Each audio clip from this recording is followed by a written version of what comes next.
चर्चा हम यहाँ से शुरू करते हैं कि बाज़ार आने वाले समय में कैसा रहेगा?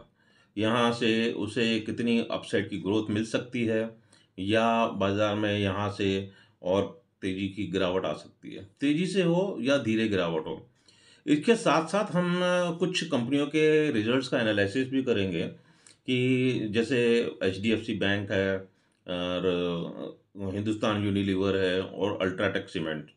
इन तीनों कंपनियों की बात करके आपको खुद समझ में आ जाएगा कि हमें किस तरीके के स्टॉक्स को लेना चाहिए और बाजार से कितना करीब रहना चाहिए या कितना दूर रहना चाहिए।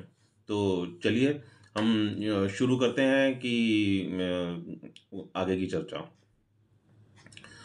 कुछ दिन पहले की बात है हमने एक वीडियो अपने चैनल में डाला था जिसमें हमने मार्केट में प्रेशर बताया था और कुछ लोगों ने हमें उस पे काफ़ी ट्रोल भी किया और मुझे कोई व्हाट्सएप भी किए कि साहब आप जो है लोगों को भड़का रहे हैं और लोगों को डरा रहे हैं। उस वक्त शायद निफ्टी तकरीबन 21,200 या 300 पर था। तो मैं उसमें वक़्त तो कोई जवाब नहीं दिया, पर मैं उन्हीं सभी लोगों से अब ये पूछता हूँ कि अब क्या हुआ? तो उनका ये कहना था कि एफआईज़ का इतना ह्यूज मनी आ रहा है, तो वो अब ह्यूज मनी किधर चला गया? मात्र 3 से 4 दिनों के अंदर एफआईज़ की एक बड़ी सेल ऑफ आया। 20,000 करोड़ के लगभग उन्होंने जो है वो अपना माल बेच दिया। हो सकता है कि अब कुछ और भी बढ़ गया हो। तो 20-22 हज़ार करोड़ रुपए का माल 3-4 दिन के अंदर अगर वो बेच रहे हैं, तो कुछ तो कारण है इसके पीछे। इसको तो समझना पड़ेगा। देखते हैं, समझते हैं बात को। बाज़ार में जो तेज़ी बन रही थी उसमें हमारे यहाँ पे एवं भारत में, उसमें 2 मुख्य कारण का को एनालिस्ट और रिटेलर्स जो हैं उसको अज़्यूम कर रहे थे। एक तो कि आने वाले लोकसभा चुनाव में जो पॉलिटिकल रीज़न की वज़ह से बाज़ार ऊपर चढ़ते हैं या गिरते हैं वो ख़त्म हो गया गिरने वाला कारण और अब जो है ये क्लियर कट पिक्चर आ गई कि जो रूलिंग गवर्नमेंट है यही आगे नई गवर्नमेंट बनकर आएगी। तो ऐसा इसलिए माना जाता है कि जो रूलिंग गवर्नमेंट की जो पॉलिसीज़ होती हैं वो वही गवर्नमेंट आगे उसको रिटेन करती है और उसको आगे मूव करती है। गवर्नमेंट चेंज होती है तो कई सारी तरीके की पॉलिसीज़ चेंज होने की वजह से भी जो है वो मार्केट में काफ़ी सारे उतार-चढ़ाव बन जाते हैं। बट यहाँ पर वो जो मूवमेंट था, उस मूवमेंट की भी एक हद होती है, वो हद से भी ज़्यादा मूव कर गया था। उसमें पार्टिसिपेशन डोमेस्टिक का भी रहा, एफआईज़ का भी रहा और रिटेल सेक्टर का भी काफ़ी पार्टिसिपेशन रहा और पागलपन की तरह लोगों ने उसमें पैसा डाला। और मार्केट में जब कोई उठाव आता है, जब बाज़ार बढ़ता है, तो उसके पीछे उसका कोई कारण होता है और वो कारण तभी ग्रोथ जो जो मार्केट में जो इंडेक्सेस की या स्टॉक्स की जो ग्रोथ हो रही है, वो सस्टेन तभी करती है जब उसके पीछे कोई ग्रोथ स्टोरी हो, उसके पीछे अर्निंग रीज़न्स हों। अब कोई कंपनी जो है वो इस जो रैली के अंदर बढ़ गई 30%, 40%, 50%, परंतु उसके पीछे कोई अर्निंग स्टोरी नहीं है, उसके पीछे ग्रोथ का फैक्टर नहीं है, तो वो वहाँ पर टिकने वाली नहीं है। अगर वो 40-50% बढ़ी भी है ना, तो किसी भी वक़्त जो है कुछ ही दिनों के अंदर वो 70-80% गिर भी जाएगी। इस चीज़ को भी ध्यान में रखना चाहिए और सतर्क रहने की बात है, जो इस बाज़ार को अच्छी तरीके से नहीं जानते हैं या नहीं समझते हैं। चलिए, हम एचडीएफसी की बात करते हैं। भारत के अंदर जो टोटल लोन का बाज़ार है जो क्रेडिट अवेल करते हैं, उधार लेते हैं, लोन लेते हैं बैंकों से या संस्थानों से, एनबीएफसी से, उसका पूरा बाज़ार 200 लाख करोड़ का है। 200 लाख होगा या 210 लाख करोड़ होगा, बस इसके यही हैं। और एचडीएफसी बैंक का जो लोन बुक है, वो अपने आप के अंदर ही 22 लाख करोड़, 23 लाख करोड़ की है। तो यानी कि उनका टोटल जो मार्केट का स्ट्रक्चर है, उस स्ट्रक्चर से वो 12-13% ऑलरेडी चल रहे हैं। तो किसी भी कंपनी के लिए जो मार्केट है, जो इंडस्ट्री है, उसका 1% ही मैक्सिमम के रूप में लिया जा सकता है। अभी अगर मान लीजिए एचडीएफसी बैंक अपना कुछ और भी जोर लगा देती है, तो वो ऐसा नहीं होगा कि वो 12-13% की जो उनकी लोन बुक है, उससे वो बढ़ कर के 22-25% पे चले जाएँगे। बहुत पॉसिबल नहीं है। क्योंकि मार्केट में और भी दूसरी कंपनियाँ बैठी हैं, कॉम्पिटिटर्स बैठे हैं, नए-नए लोग उस काम में आते चले जा रहे हैं। तो वो संभव नहीं होता है। 1-2% का मूवमेंट उनका ग्रोथ जो है वो दिखा सकेंगे। तो एक जो उन्होंने जो मैक्सिमम ऑप्टिमम जो यूटिलाइज़ेशन हो सकता था मार्केट का वो लोग कर चुके हैं। तो अब जब वो कर चुके हैं तो फिर ग्रोथ कहाँ से आएगी? क्योंकि एचडीएफसी बैंक के अंदर जो ग्रोथ होती है, वो ग्रोथ तो आती है जो बाज़ार से उनको लोन से ब्याज मिलता है। तो ब्याज तो उनको अब वो लिमिटेड मिलना है, खर्चे अब बढ़ते चले जाने हैं, एम्प्लॉइज़ की सैलरी बढ़नी है, अदर एक्सपेंडिचर्स बढ़ने हैं, और तो वो ग्रोथ कहाँ से आएगी? ग्रोथ का ही सबसे बड़ा इश्यू होता है, ग्रोथ एंड अर्निंग्स का। इस बार के जो रिजल्ट्स हैं, उसमें अगर हम ग्रोथ देखेंगे तो एचडीएफसी बैंक और एचडीएफसी का दोनों का मर्जर के बाद में जब ये अब रिजल्ट आ रहे हैं, तो उनका जो वैल्यूएशन है वो तो बहुत बड़ा हो गया। इसमें तो कोई शक की बात नहीं है, बहुत बड़ा हो गया।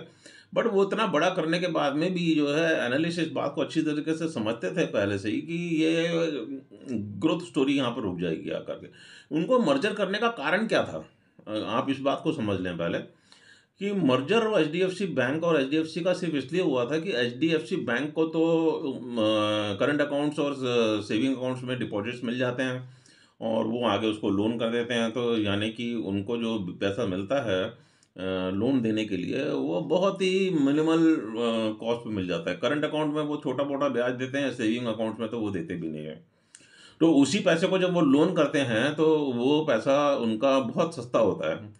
वही चीज़ जो है एचडीएफसी बैंक जब बाज़ार से डिपॉज़िट्स लेके आगे लोन देती थी, तो वो जो डिपॉज़िट्स मिलते हैं उसको वो महँगे मिलते हैं, और वो जो लोन करती है तो उनका जो मार्जिन है वो बहुत श्रिंक हो जाता है। तो इन्होंने उस दोनों को मर्ज कर दिया कि अब जो एचडीएफसी जिस भी सेक्टर्स में लोन्स करती थी, वो लोन जब इशू करेगी तो उनको वो बहुत सस्ता होगा, कॉस्ट ऑफ एक्सपेंडिचर जिसको बोलते हैं वो बहुत कम हो जाएगी।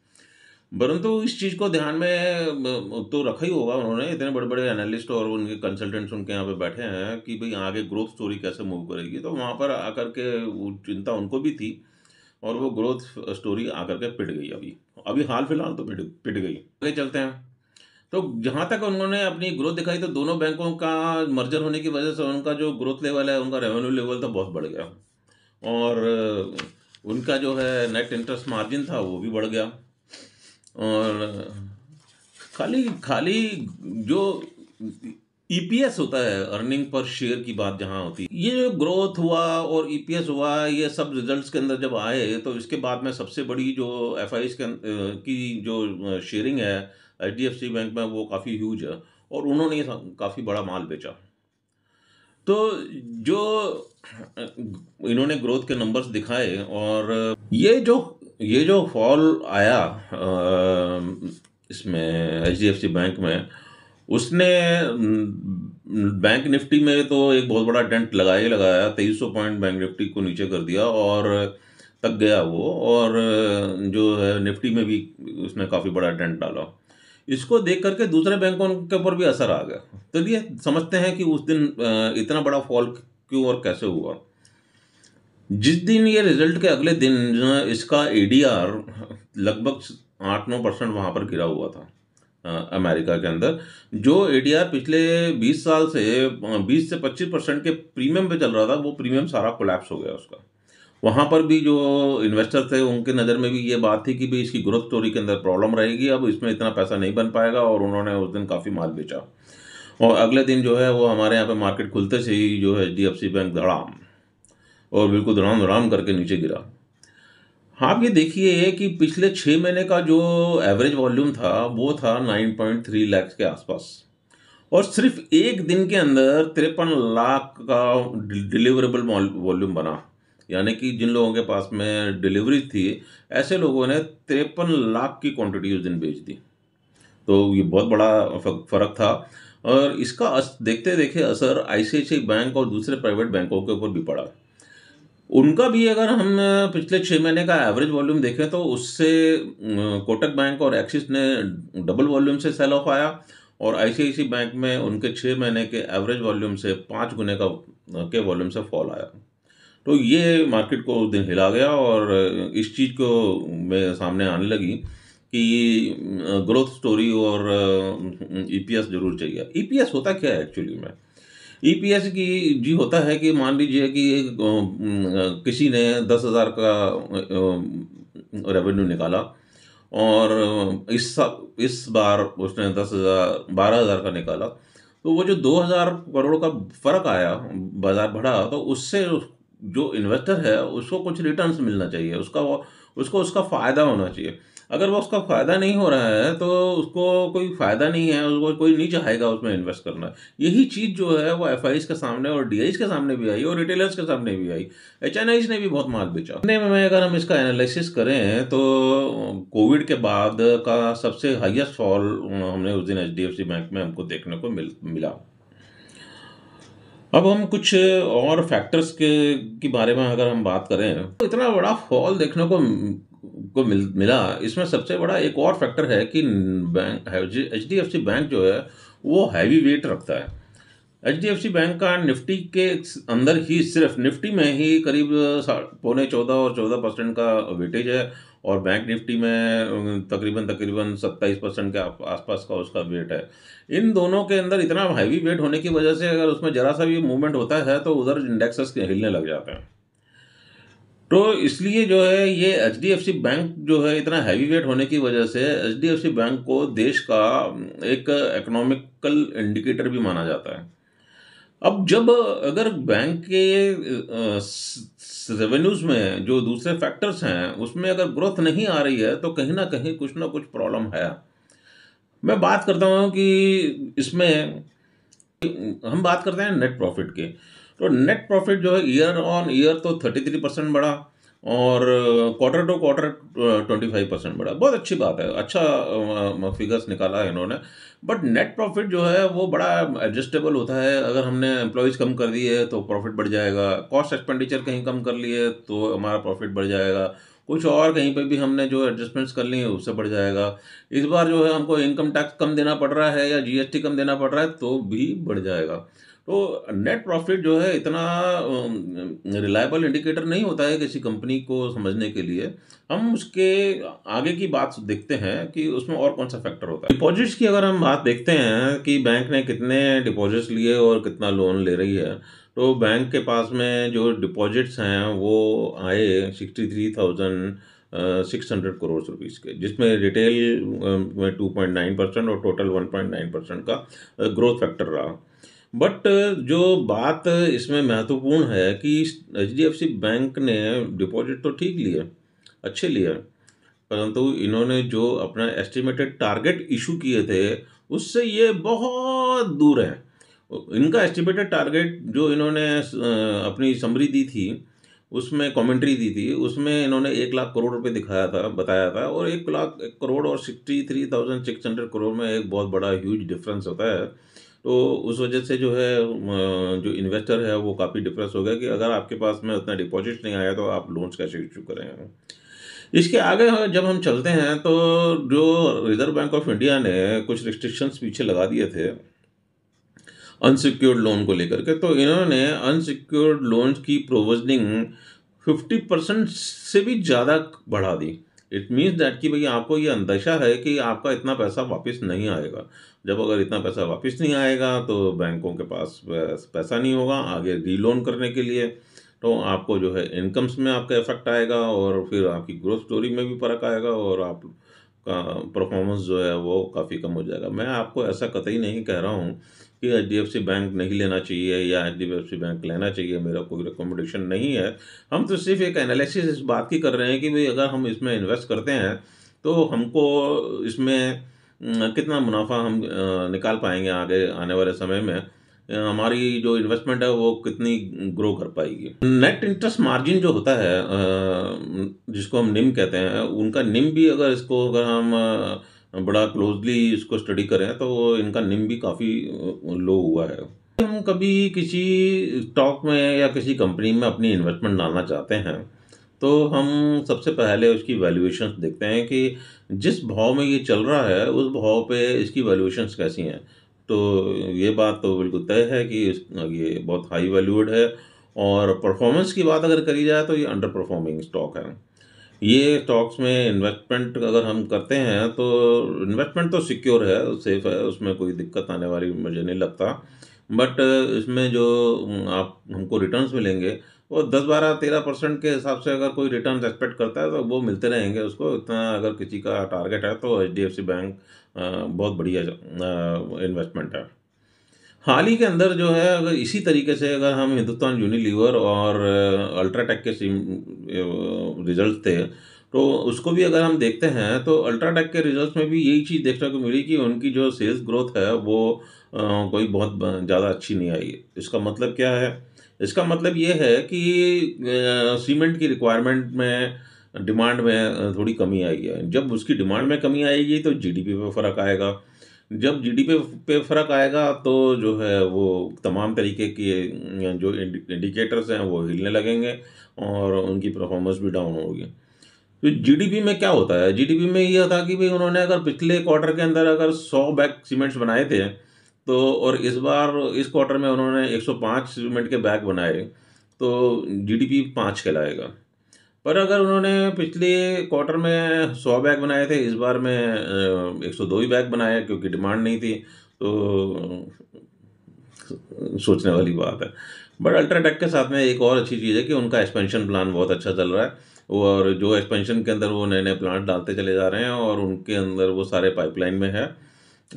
आने वाले 1-2 साल के अंदर जब उसमें से आउटपुट शुरू होगा तो वो अच्छी परफॉर्मेंस दे सकता है। बट वैल्यूएशन की बात अगर फिर हम वहाँ पे करेंगे तो वैल्यूएशन उसकी हाई है। हिंदुस्तान यूनिलीवर को अगर हम देखेंगे तो उन्होंने अपनी सेल्स ग्रोथ सिर्फ मात्र 2% दिखाई है। 2% की सेल्स ग्रोथ क्या होती है? हमारे यहाँ पर जो हमारी पॉपुलेशन है, हमारी पॉपुलेशन इटसेल्फ जो है वो 2% से बढ़ती चली जा रही है। तो 2% की पॉपुलेशन ग्रोथ अगर बढ़ रही है तो हमारी इनकी डिमांड जो है एचयूएल की वो वहीं की वहीं टिकी हुई है। तो उससे आप ग्रोथ कितनी आएगी? हमारी इन्वेस्टमेंट के ऊपर ग्रोथ कितनी आएगी? कंपनी ने अगर मान लीजिए ग्रोथ कर लिया है, पिछले क्वार्टर में 1 लाख करोड़ की सेल करी थी, इस बार अगर 1,20,000 करोड़ की सेल कर ली, रेवेन्यू कर लिया और उनका जो है वो ईपीएस नहीं बढ़ा, उनका जो है वो पूरी इक्विटी के ऊपर जो रिटर्न है वो नहीं बढ़ी, तो फिर वो हमारे किस काम की है? वो हमारे को हमको रिटर्न नहीं देगी। तो मैं इसमें भी इसको एचयूएल को भी यही कहूँगा कि इन्वेस्टमेंट उसमें सेफ है। अच्छा रिटर्न नहीं मिल पाएगा, वही 10-12% के रिटर्न्स की अगर हम अपेक्षा रखते हैं तो हिंदुस्तान यूनिलीवर में भी हम इन्वेस्टमेंट डाली जा सकती है। मेरा ये किसी भी तरह का रिकमेंडेशन नहीं है कि ट्यूसडे को मार्केट खुलेगा और आपने हिंदुस्तान यूनिलीवर ले लिया। मार्केट में अभी फॉल होने की गुंजाइश अभी है। बाजार अभी और गिरने की संभावना है। उसका कारण ये है कि एफआईज का पिछले 3-4 दिनों के अंदर जो इतना बड़ा सेल ऑफ देखने को मिला, वो इसलिए भी मिला कि जो यूएस में और यूरोप के अंदर जो इंटरेस्ट रेट कम करने की बात हो रही थी, वो थोड़ी-सी बिल्कुल माइल्ड होती हुई नज़र आ रही है। अब वो माइल्ड होती हुई नज़र तो 1 हफ्ते 10 दिन पहले से ही नज़र आने लगी थी जब उन्होंने अपनी स्पीचेस दी थी। पर अब मार्केट में एफआईज को निकलने के लिए कोई ट्रिगर चाहिए था, वो ट्रिगर जो है एचडीएफसी बैंक बन गया। जब एफआईज की इंटरेस्ट रेट की जब कट की बात हो रही थी तो चारों तरफ न्यूज़ चैनल्स हो या सोशल मीडिया हो, सब में एक ही बात आ रही थी कि इंटरेस्ट रेट कट होंगे, एफआईज का बहुत बड़ा पैसा आएगा। अब जब इंटरेस्ट रेट कट करने की सिचुएशन को ही माइल्ड कर दिया, तो एफआईज का पैसा आने की बजाय में वापस जाने लगा। तो इस चीज़ को भी हमें देखना है। मुझे लगता है कि मार्केट में अभी एक और फॉल आएगा, एक अटेम्प्ट और होगा। ये जो थोड़ा बहुत राइज़ हुआ है, ये बैलेंसिंग करनी होती है। उस वजह से जो है ये थोड़ा बहुत हमको राइज़ देखने को मिल रहा है, चाहे वो यूएस मार्केट हो या हमारे इंडियन मार्केट हो या यूरोपियन मार्केट हो। मुझे ऐसा लगता है कि अभी एक अटेम्प्ट और होना है। उस अटेम्प्ट के बाद जब मार्केट सस्टेन कर जाएगा तो आप अपनी धीरे-धीरे इन्वेस्टमेंट ले सकते हैं। निफ्टी के जो मेरे को लेवल दिखते हैं वो 21,500 के नीचे निफ्टी स्पॉट जो है वो सस्टेन करेगी और उसके बाद में अगर वहाँ से भी तोड़ा उसने तो फिर 21,200 तक, तो से लेके 20,900 तक का आप वेट करें, इंतज़ार करें। वहाँ पर हम जब मिले मार्केट में अच्छे-अच्छे जो कंपनी जिनमें अच्छा खासा फॉल हो, डिस्काउंट पे मिल रही हो, उनमें हम अपनी इन्वेस्टमेंट्स डाल सकते हैं, उसमें डालें। फिर मिलेंगे। Thank you very much.